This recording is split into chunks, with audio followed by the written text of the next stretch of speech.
name is Denise Olson. I'm Director of Education Marketing at GBH. Tonight's webinar is Teaching the Nuclear Age, Past and Present. We are GBH Education in partnership with PBS LearningMedia.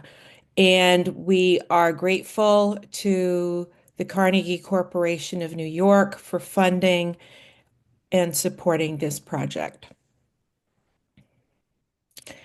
GBH, for those of you who aren't familiar with us, we're a flagship station in the PBS network based in Boston. We're also the producers of many of what are probably your favorite shows on PBS. You can see some of them here: Nova, Masterpiece, American Experience, and many kids shows. And we've been a leader in public media for over 70 years. We're the largest contributor of programming to PBS. Next slide, please. We're also the largest contributor of content to PBS LearningMedia. PBS LearningMedia is a digital learning platform for pre-K through 12, filled with free resources, many of which are derivatives from PBS shows, and many of which are original content. During the last school year, the platform had 17 million views and 70 million page views, and it is free. And we encourage you to check it out or go revisit your maybe dormant account and see what's new. Tonight's presenters, I'm going to pull up my notes, are three wonderful educators. Mel Bissell is the social studies curriculum specialist at GBH in Boston.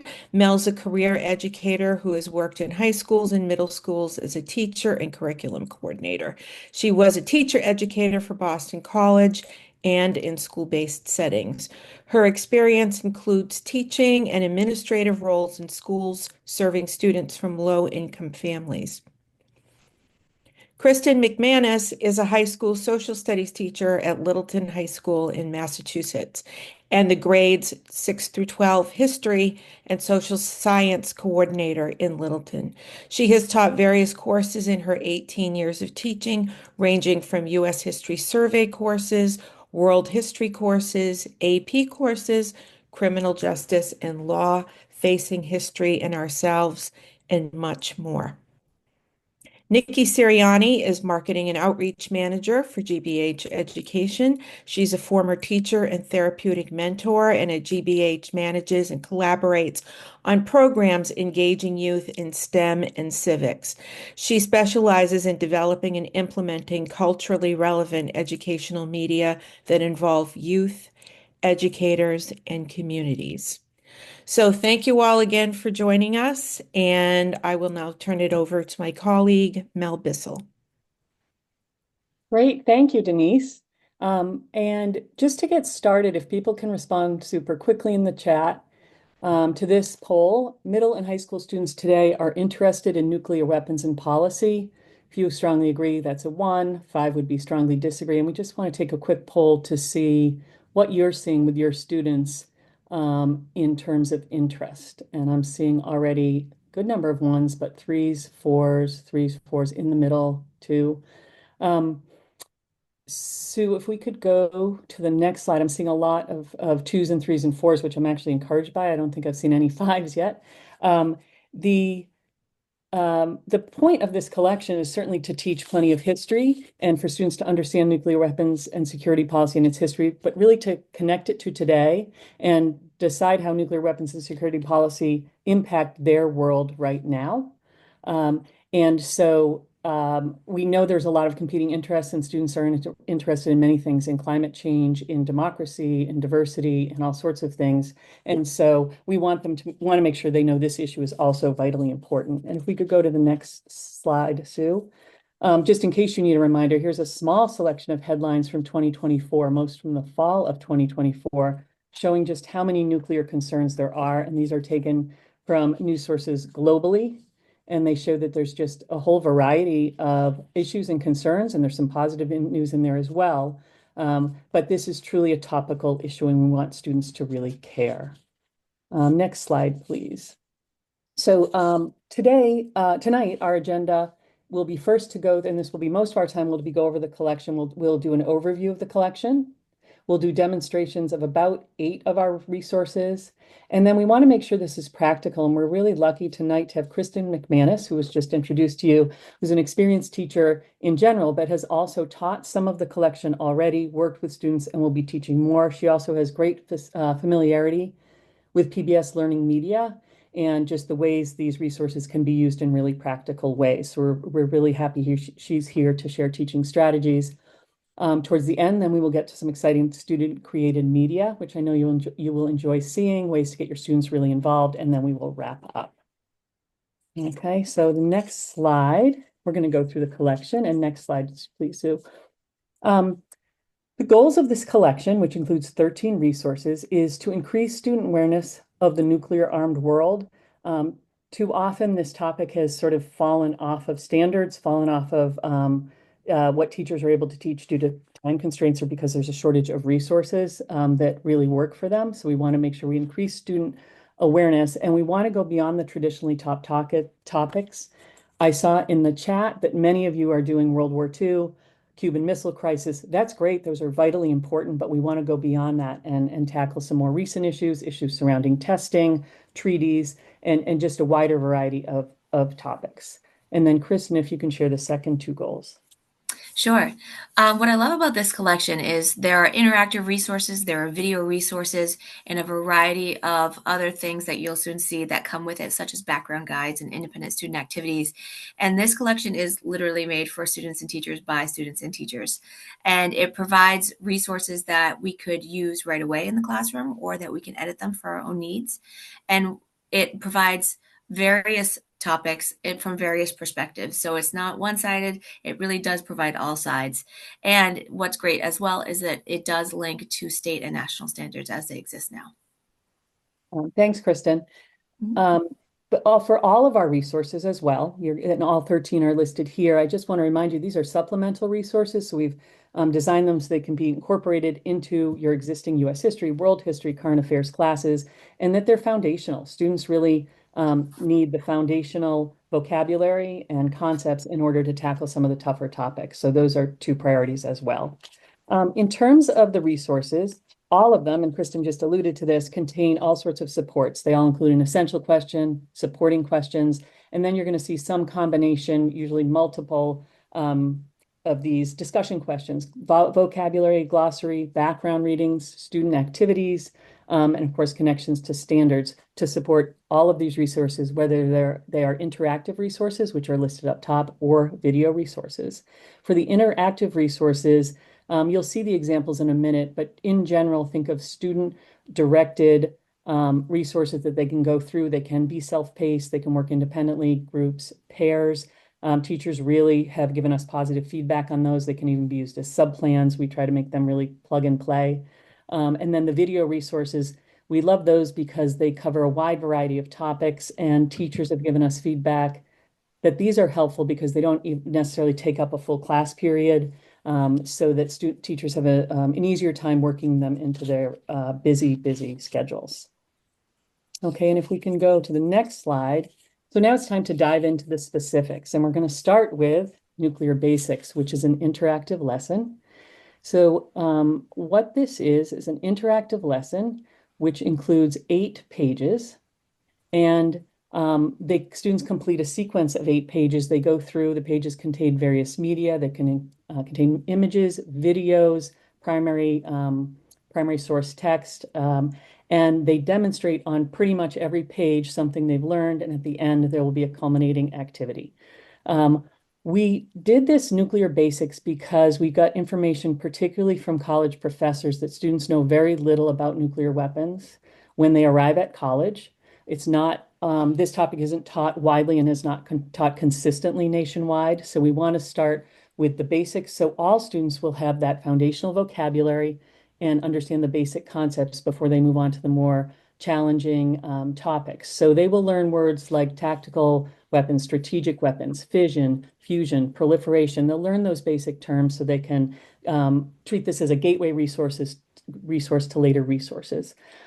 Sue, if you could show the menu. Sorry, did you just have that up? I might have missed that. So as you can see, there's 8 pages there. Those are the topics. And then Sue was just on page 3, which is a page which compares conventional and nuclear weapons. And then see at the bottom, students will take notes on that. And if we also show page 6 is another good example. Nuclear weapons versus nuclear energy. They read a segment of the Non-Proliferation Treaty. There's a highlighting feature so they can highlight the most important, relevant parts of the treaty passage that we show. There's a video here that talks about nuclear weapons and energy and how they're similar and how they are different. And then students analyze that. Okay. And Kristen, did you want to add more about our first? I would. So, Okay. especially for those unfamiliar with PBS LearningMedia, this is sort of the dashboard of this particular interactive lesson. And as you'll see, once you do create a login, if you don't already have one, you can actually link this to a platform such as Google Classroom, which is what I use in my classroom. And so, what's great about these features is that you can assign it as a lesson. And so, it will embed in your Google Classroom as a lesson, and you'll be able to see on the interactive what the students have answered in their notes, or at that, in this particular interactive at the end, sort of a sort of assessment that there is. So I love that about this particular lesson, but a lot of these features actually are available for everything on PBS Learning Media. So you will see that you can share all of these resources. In addition, I love this particular resource because it does help students with step-by-step note taking, and they can go back to those notes through the lesson in case they forgot something, in case they were like, oh, I should have put that in there, or what have you. And I also think that this particular interactive is really great for cross-curricular possibilities. There are some sciencey things that perhaps we're not so used to teaching in a history classroom, but that are really, really important to understand the difference between nuclear fission and nuclear fusion, for example.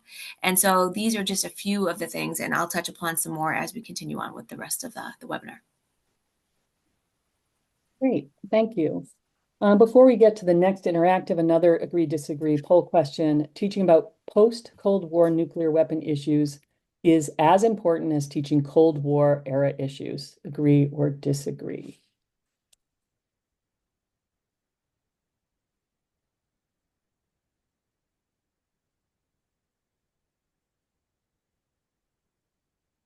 Very interesting responses. The first dozen or so were all 1s and 5s. So there was pretty wide polarization and then some in the middle. So if we could go to the next slide, Sue, we'll talk about why we asked that. Oh, should have been a 1. Okay, I see some people who wrote 5 meant 1. We've talked to teachers, and very often, as a history teacher myself, I know how hard it is to get to any recent history. You just don't have enough time, and every year we have more history to teach. But the post-Cold War era is really important and has typically or traditionally been really under-taught, and we want to address that with this resource. And we're not saying Cold War issues aren't important, they're in here as well, but we really want to focus on, there are 2 eras here, and we want teachers to focus on both. So this is an back to the timeline. This is an interactive timeline, and it focuses on 2 areas. We call them layers. So if you look here, there's the image to the upper right, and that's the first layer, and that focuses on key events in nuclear history, and that will have 7 events and 5 treaties. And each of the hotspot, before I get to that, actually, Sue, before I get to that, I just wanted to mention again that we really wanted to make sure students understand that Cold War and post-Cold War, you can see the vertical dividing line. And for all of the events on the bottom that I'll show you in a minute, there's a backdrop of the green line, which is the nuclear weapons stockpile globally, and the red line, which is a 5-year total of tests. So students can compare those events on the bottom, which we'll highlight in a moment, to what was going on with nuclear weapon stockpiles and testing.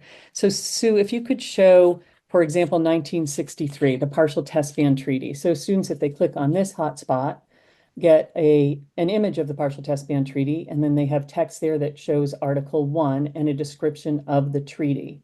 And they will complete an activity while they're looking at the timeline. And if we go back to that layer, Sue, they'll look at that partial test ban treaty and go up, and they'll see the red line goes down after the partial test ban treaty. So it does seem to probably have impacted testing.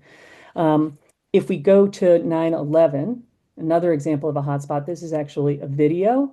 It's a relatively brief video, just a few minutes, and it talks about nuclear terrorism, which was a big fear, of course, in the years after 9/11. Not that it's less in the news now, but there was a big fear that what if non-state actors got access to nuclear resources that they could use to build a bomb or a dirty bomb. And so students can watch a brief video on that. If we go to the proliferation layer, this is a bar chart, and each color represents a nation gaining or acquiring nuclear weapon capability. So students will analyze this for each spot. If we look at the United Kingdom, it includes a brief description of the nation getting their nuclear weapons, and then we show a map. And if you notice on the map, the United Kingdom is in green. It's highlighted in green, but you see the yellow stars. Those are testing locations. Testing is something that we bring up continuously through the collection. We think it's a really important concept. It is very much relevant today as we see nations expanding and upgrading their testing sites. And we also want them to see that there are plenty of examples of dominant cultures doing testing in communities in non-dominant cultures. And so that comes up in our resources as well.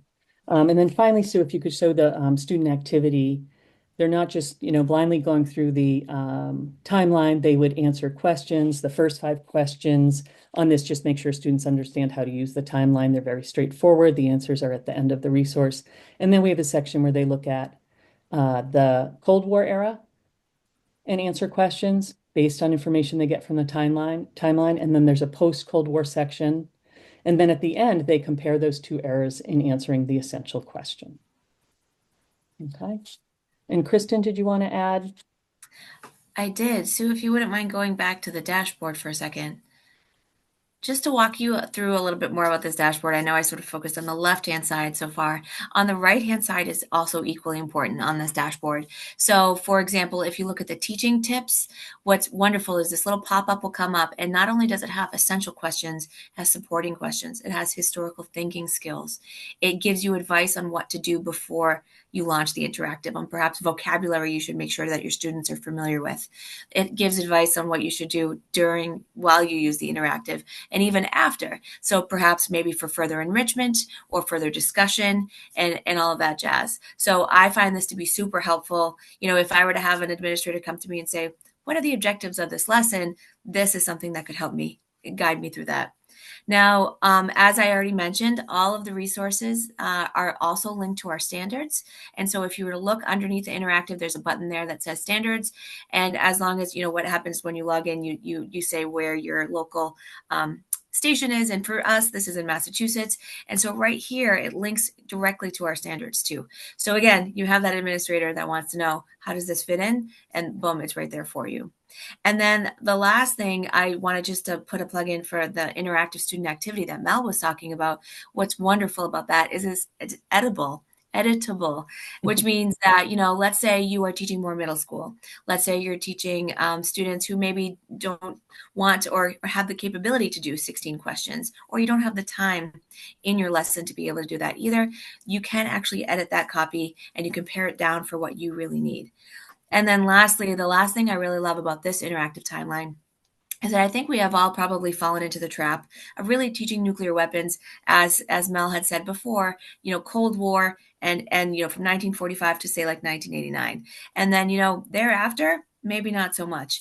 And so I think it's really riveting for the students to be like, oh, wow, we're still doing that, in the year 2000, in the year 2020. And so this is sort of as current as it gets when it comes to nuclear weapons and policy. All right, back to you, Mel. Great, thank you. If we could go to the next slide. This is another interactive lesson like the nuclear basics. And I really want to highlight the title of this interactive lesson. It's Beyond Warfare, the Risks and Consequences of Nuclear Weapons. So we know an all-out nuclear war would be far and away the worst risk and consequence and an existential event.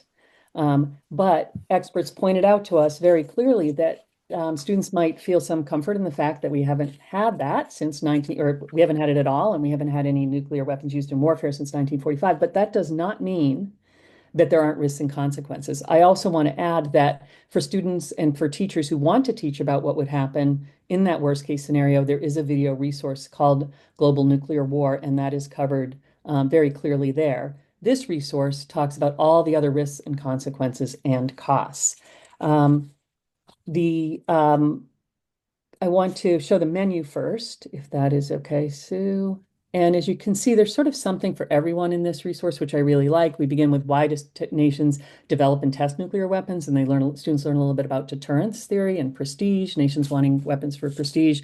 But then several pages on human consequences, the environment, nuclear weapon near misses and accidents, and then financial costs. So for students interested in technology or the human story or the environment, there's something for them here. And many of our video resources relate to this. So if they get interested in something, or if a teacher wants to go further, there's often another resource that you can add on to this to really fill out the story. Page 4, Sue's going to that now. We have a video talking about human consequences and talking about atomic veterans who are impacted by nuclear testing. And we wanted to show you a clip, a little less than 2 minutes on that.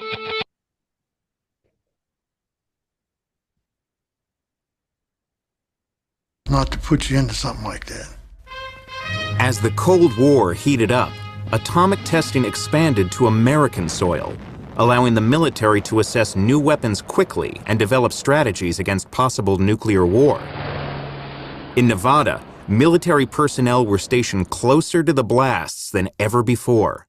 5 military observers stood directly beneath the burst, indicating the safety of interceptor nuclear rocketry to personnel on the ground below. It is tremendous, directly above our heads. It went! A range of things were assessed to see how they would stand up to nuclear explosions. A key concern for the military was how well troops could continue to function. To avoid trouble, get down fast. If you stay down so that the flying debris can sail over you, you can protect yourself completely from atomic blast. My husband was in one of the front trenches, which I believe was about a mile maybe from the blast. They were told not to look at the blast. And when the explosion went off, Howdy said that the shock waves had made part of the trenches crumble around them. Since the biggest value of the operation is for us to prove to ourselves that it can be done, psychiatrists are with us to study our reactions before, during, and after the experience. And then they were loaded up and taken to have lunch. But we have had proven to us that a soldier can fight and survive on an atomic battlefield if he protects himself adequately.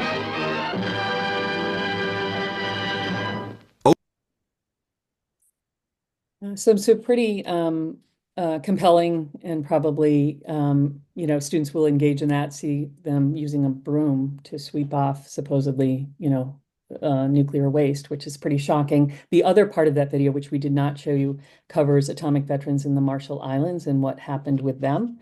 The students will see both of those instances, both of those locations where there was a lot of testing. If we go now to page 6, Clear Winter. This is a video that talks about the possible consequences of a nuclear war. We won't show this to you now, but it's a young person from MIT. And again, a short video that talks about what could potentially happen if there were an all-out nuclear war, or even a smaller one, and how that would affect the environment. This is very much related to today. On November 1st of 2024, the UN passed a resolution, and they are going to be doing a scientific test on the effects of nuclear war. And we're also expecting from the National Academy of Sciences a test that will show, a study that will show what would happen in a global nuclear war. That was due out in 2024. It's gotten a little bit delayed, but it is expected this year. And then finally, Sue, if you could go to our page 9. The financial costs of nuclear weapons. So on this page, we look at Pakistan, we look at North Korea, both nations with high rates of poverty, not wealthy nations by any stretch, but who chose to become nuclear armed states. and the massive opportunity cost to their people by doing that. And then we also show the United States and talk about how the United States has developed nuclear weapons. And we show this graph on the bottom. The green line up top is what the United States spends on nuclear weapons. And so students on the bottom of this talk about the opportunity cost to building these weapons and what they are for Pakistan and North Korea. And then also they can add their own feelings on what the opportunity cost has been for the United States. What else could we have spent that money on, or could we in the future spend money on? Okay, and then Kristen, anything to add? Sure. So this interactive I think is really interesting, and it can, like when I first saw it, I was thinking, oh, I could get my kids out of their seats. You know, I have 11th graders who might be taking a course in which I talk about something like this. And so let's get them out of their seats after they sort of looked at this, after they've like realized the opportunity cost, they've realized the risks, they've realized the consequences. And so my thought would be to do a barometer activity where, you know, I have one sign on one end of my classroom, one sign on the other that says, you know, that the consequences are worth the risk or that they are not. And ask students to stand on that line where they might fall on that barometer. And so this could be a really interesting discussion to have with them to see what they bring up, whether it is money, whether it is the environmental cost, whether it is the cost on humans. And I think that that could be a really fascinating thing to have the students sort of grapple with during that time in my classroom. And then I also thought about, okay, well, how can I go one step further and perhaps do a research extension? Now, Mel talked quickly about the atomic veterans. I could see students being quite interested in that and looking to research a little bit more. There is also a discussion about Marshallese, and you'll see in another lesson there is as well from the Marshall Islands testing, and for students to be able to do a little bit more research on even the current day impacts that we see on populations such as that. So I think that there are so many opportunities that's why I love these collections, these resources, is because yes, you can use them as standalone resources, but you can also go one step further and sort of put your own twist on them as well. Back to you, Mel. Great, thank you. And the next resource we want to go over is the Nuclear World, the interactive map. This interactive map, what it is it's a 3-layer map. The first layer of the map will show all 9 nuclear weapon nations, and we'll look at an example in a minute. The second layer shows 5 diverse non-nuclear nations, and the last one shows the whole world layer. We did this because people want a current resource, which is of course really hard to do. News is changing. I was going to say day by day, but this week feels like minute by minute. So it is hard to keep up, but we want to take a snapshot, but also really focus on projected trends. So this is about the world today, and it certainly has statistics for as close to today as we can get. But we also want students to think about what trends people are talking about in the nuclear realm. So Sue, if you could click on there, we're right now in the nuclear weapon states, all 9 are there. China, this is an example of a page for each of the nuclear armed states. So as you can see, it's almost like a baseball card for the nation. So date of the first nuclear weapon, the size of the nuclear stockpile in 2024, and then that next category is really important, projected stockpile trend. China is projected to really increase their nuclear stockpile by 2030. And then we have what treaties. We have 2 treaties, which ones they've participated in, the Non-Proliferation Treaty and the TPNW. And they will examine that when they do their student activity that's attached to this map. And then very quick, and I know it's brief, but reason for developing nuclear weapons. You could write books on this for each one of these nations, and we just tried to have a very concise and relatively simplified explanation for why these nations built or decided to become nuclear armed states. For the non-nuclear weapon nations, we deliberately chose 5 very different situations, 5 very different nations, and basically 5 different ways to be a nation without nuclear weapons in hopes that some of these stories are inspiring to students. So we have New Zealand, Japan, South Africa, Iran, which currently is, as we know, not a nuclear armed state, but that may change, and then Ukraine. And these are 5 really distinct stories. And so if you could click on South Africa, similar to the nuclear weapon states, whether they participate in the treaties, and then are they under protection from extended deterrence or the nuclear umbrella? And we define these terms in this resource. And then reasons for not having nuclear weapons. So in South Africa's case, they used to have nuclear weapons and they voluntarily dismantled them. That's a unique story globally, and it's an important one for students to hear.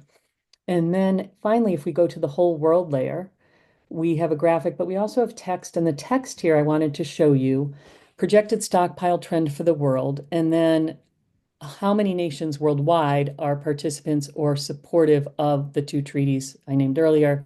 And then finally, introducing some trends, stockpile trends, the concept of the nuclear taboo and how that is perhaps changing. People are using more rhetoric, implying that their leaders, that they might be comfortable using nuclear weapons, which is really a profound change. And then also examining the idea of whether we are in a third nuclear age after the post-Cold War era. And if so, what are some characteristics of that? And then Kristen, anything to add? Sure. What I really love about this resource is that it's really as current as you can get. You know, this is really up to date, up to 2024 at least, right? We're 1 month into 2025. And so with this particular resource, what I sort of went towards, besides the independent student activity, were the discussion questions on the right-hand side. And so I'm, again, envisioning my students in my classroom, and I love to do, I'm a discussion-based teacher in many senses, to sort of let students unravel what they're processing, and to be able to voice their thoughts. And so I was looking at these and thinking, oh, wow, number 3 could be a really interesting starting point, perhaps for a Socratic seminar, right? So which nuclear nation do you think is most dangerous to world peace? And which of them is perhaps the most inspirational for people who support nuclear disarmament? And so I think that students would really start to understand a little bit more about what the world looks like when it comes to nuclear stockpiles, when it comes to disarmament. And I think that this one really helps them see that division and where in the world we see more nuclear weapons and we see less nuclear weapons. Okay, thank you. And then the last interactive is an image, and it's called Nuclear Weapons, Who Decides? And the Who Decides resource has one pretty distinctive feature that I should, or characteristic I should mention, which is this is a US-centric resource. The others, as you probably saw, are quite global in scope. This is about nuclear policy decision-making in the United States. Now, if you look at the various spokes on the radiation wheel there, you can see that, of course, there's international pressure on the United States that affects our decision-making and our policy.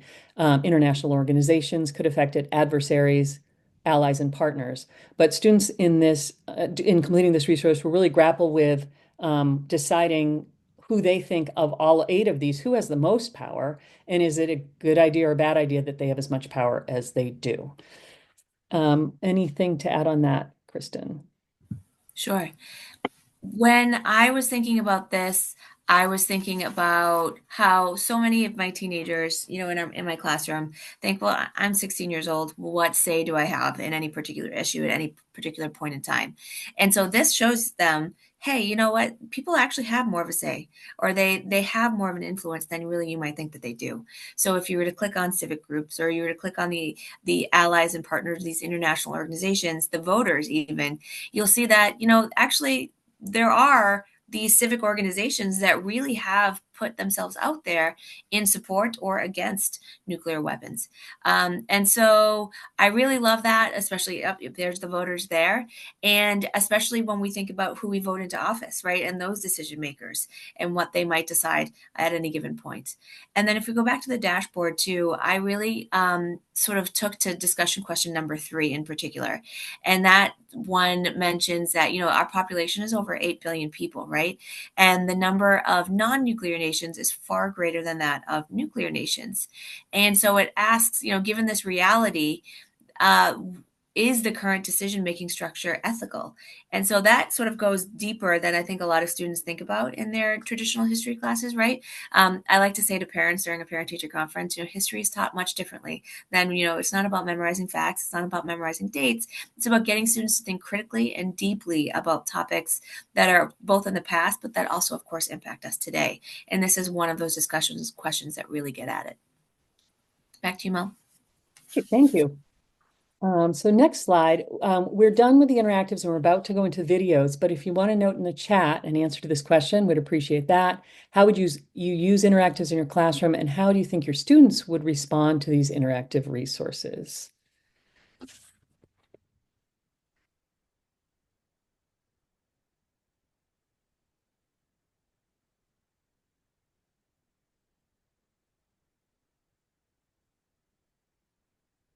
Yes, there seems to be some positive comments on students enjoying interactive resources, an assignment, anything interactive. Yes, we agree.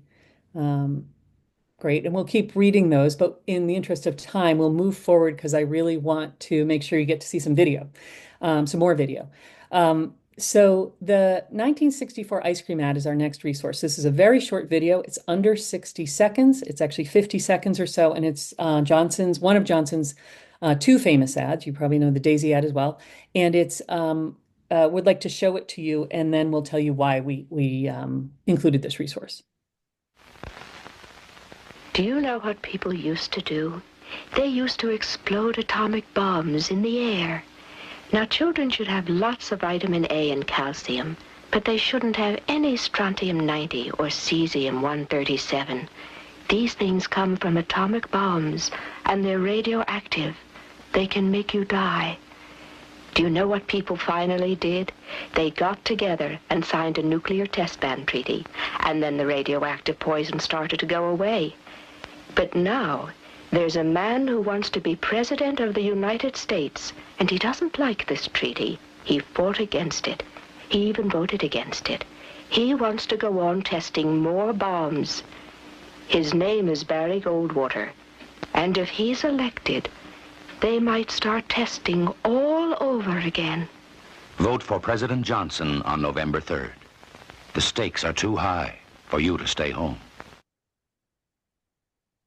So we included this resource, this video, because we suspected, and we got feedback to affirm this from students who watched it, that would be very high engagement. The students all said at the beginning they were so confused in a good way, like, why is this lady with the creepy voice talking while the girl's eating an ice cream cone and they're talking about nuclear weapons? And so that was positive. And the other thing I really like is it tells a complete story. There's a beginning and a middle and an end. There was testing, there were bad chemicals, there were scientists who noticed that, and then civic groups complained. We got a treaty, and the level of the dangerous chemicals went down. So it's a full story told quickly. And I also like that it's an optimistic story. It's hard to find wins sometimes when you're teaching this topic, and I think of this one as a win. There's also a lot of details that go along with this that aren't included in the video. And I think Kristen's going to speak in a minute about the student background reading that goes with this ad. Yes, so don't sleep on some of these things on the side, on the right-hand side particularly. So this is a background guide that I found to be super fascinating. And particularly, I was just sort of blown away. You know, I mean, we as teachers, I find, I'm sure that you all do too, being a history teacher particularly is very humbling. You don't know everything about everything. The students expect you to, but you don't. And so I was reading this and I was like, what? I've never heard about this. So for example, they talk about a baby teeth study or survey in which they collected 300,000 baby teeth from the years 1958 to 1970. And it talks about the radioactivity that they found within the baby teeth because of the way that strontium 90 is actually taken into the body and sort of goes into your bones almost like calcium does. And so it was fascinating. And I'm just thinking in my head, oh, my students would be totally into this. They'd be like, what? First off, why are they collecting baby teeth? Second off, I didn't know that that's how it can be absorbed by the body. And so I thought that this was super engaging along with the video for them to be able to see like, okay, no, like, you know, we can see that nuclear testing has real human impacts as we see here. All right, Mel, back to you. Great. Thank you, Kristen. I saw in the chat somebody from Washington teaches a lot of Marshallese students, and that's, you know, I hope you can make use of these resources. We definitely cover the Marshall Islands in a number of resources. Going back to the timeline, there's a different video than the one I'm about to show you. The ice cream ad we just showed you relates very directly to the testing in the Marshall Islands. This video has Marshallese speaking about the past and the present. The experts told us, make sure you tell the human story. Sometimes it just feels like policy and treaties and stockpiles, but tell the human story. So we'd like to show you a clip for this. I'll give you a little context on this. Later in the video, after the clip we show you ends, they'll talk about Castle Bravo, the largest test in US history, or you could say the largest accident. And in talks about the lasting impact for communities in terms of relocation and displacement. But we'll just show you the beginning segment now. In 1946, the Navy pulled into the harbor, the lagoon in Bikini, and went ashore and told the people there that the United States would like to use their atoll as testing a site for bombs, atomic bombs. This very direct approach was well rehearsed. The team that went there to quote seek the permission of the natives couched it in terms of something that was the will of God, that it was a call from God for the people of Bikini to sacrifice for the peace and security of the world. So the people left.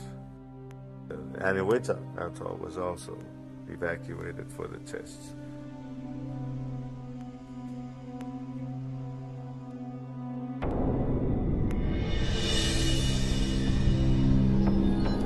While 67 devices were reportedly detonated in that period, the extent of the nuclear insult, for lack of a better word, the yield of those tests has been estimated at 1.7 Hiroshima shots every day for 12 years. We in the Marshalls, covering an area just under 1 million square miles of ocean,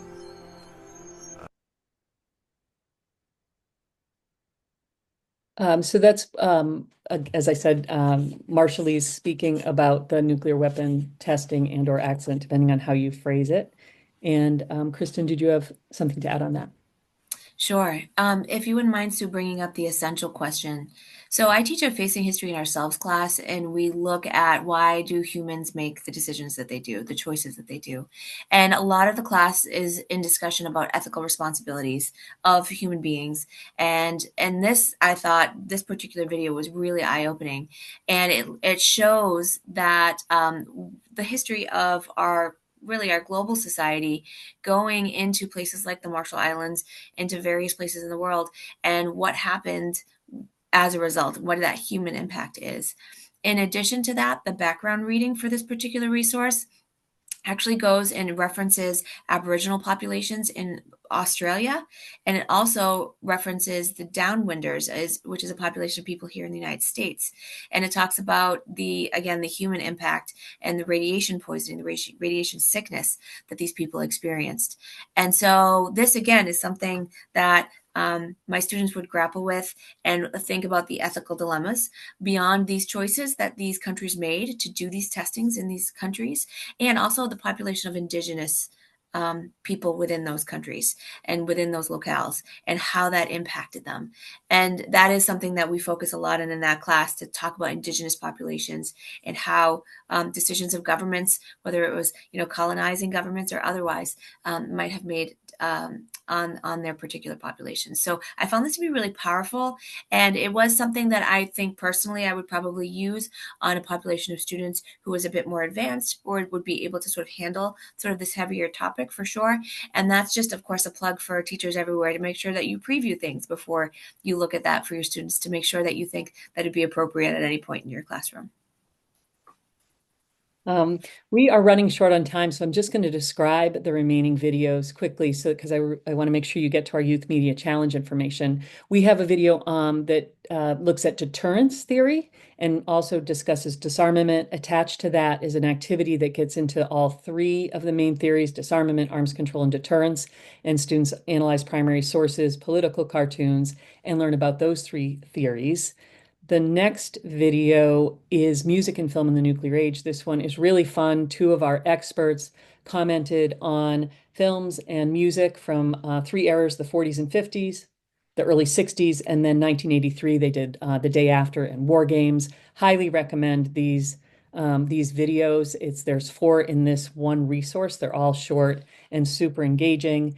And then on the next page, Sue, the remaining videos, you can see the titles there. And the last one, Civic Leaders, Youth Voices on Nuclear Policy, Youth Stand Up, really inspiring stories from and told by two young women who were inspired and are now either studying or working in that field. And I will hand it over to Nikki because I think that Youth Voices video relates directly to what she will be talking about. Awesome. Thank you so much, Mel. I'm here to talk about a really exciting opportunity we have as part of this collection. We are hosting a youth media challenge where you can give your students the opportunity to take all that they have learned and then create their own piece of original media to kind of share their knowledge and their voice and their opinion on the topic. So we have created a lesson plan, which you can use in your classroom to walk students through how to create their own original video. We've given 3 essential questions that students can answer with an original piece of video. What should you know about nuclear weapons and why should you care? What nuclear policy viewpoints do you support and why? And what have been the greatest costs of nuclear weapons development, testing, and use? And then students can make the choice to answer one of those questions through 3 different kinds of video formats. They can create an informational video, think like a mini documentary. They could create their own PSA, or they can create a creative video, such as an original song or poem or short story, all in service to answering one of these questions. The lesson plans has a lot of student guides, things like how to write a script, how to create a storyboard, and lots of support on how to actually create media in the classroom and different supports on different programs and things like that. If you can go to the next slide, once they create that video, they then have the opportunity to not only make this amazing piece of video and kind of share their knowledge, but also share it with other students across the country. Our partners in KQED, which is California's public media station, has created a youth media challenge website. What this is it's a protected website where teachers come on, they create an account and you get a login code. You give that code to your students and then they get submit their videos to be shared with other students across the country. So not only can your students share their work, but they can also have the opportunity to see other videos that kids are making across the country, really giving an authentic kind of way to share their voice out with others. This website is open to a bunch of different kinds of media challenges. You'll see here a selection of different topics that kids are thinking about, ranging from AI to no homework, but your videos will be specifically around the nuclear weapons and what your students have to say about them. So there's over 600 submissions there on the website now. You can check it out, but we'd love to see more of your student work up there as well. And it can be a really nice end of unit kind of capstone project if that's something that you're looking for. Next slide, please. I also wanted to quickly shout out, we do have a paid opportunity as well. Our research team is looking for teachers to participate in a research study. They must teach at least 2 of the same classes and be able to use materials from this collection that you just heard about today. If you are interested, please fill out this survey and this QR code, and I will also drop a link in the chat as well. And we'd love to hear from you if you're interested. And I think I'm turning it over to Denise or Mel. Yeah. Thanks, Nikki. Next slide, please. We know that time is really limited for teachers and it's hard to fit things in and still adhere to all the standards you're expected to teach. We'd love it if people can get to all 13 resources, but if they can't, we've provided a roadmap and the link is, you can find it at every resource and on our collection page as well. And if you don't have time to teach all of them, we've come up with a 5 resource path and then themed resource paths related to civic engagement, policy, human story, history, nuclear weapons today. So the roadmap's just another tool you can use to help you in planning using these resources. And next slide, please. We presented this collection at NCSS in November. And at the end, we asked for questions and a teacher stood up and asked a really important question, which we have here in the left-hand side. How can we stay hopeful when teaching this topic? And with that in mind, I thought about how the experts have inspired me, how one of our experts was involved in that UN study that is going to happen, and how enthused he was that it is going to happen in spite of a lot of troubling news in the world today. And so I brought in the question, and Masako Toki, who I believe is with us tonight, sent me a really thoughtful response to this question. And I didn't know if we would have time to read all of it, but the highlighted purple parts I think are really important. Educating, empowering, and engaging young people in the cause of nuclear disarmament offers the greatest promise for a safer future. The choice is ours to either give up or continue the fight for peace. As the late Japanese peace activist and Buddhist philosopher Dr. Ikeda said, hope is a decision. And we asked a second one of our experts, this is Dr. Jim Walsh from MIT. We have had success in reducing nuclear dangers. We don't live in a world of 20 nuclear weapon states, as some had predicted would happen. The problem today is that we have lost focus.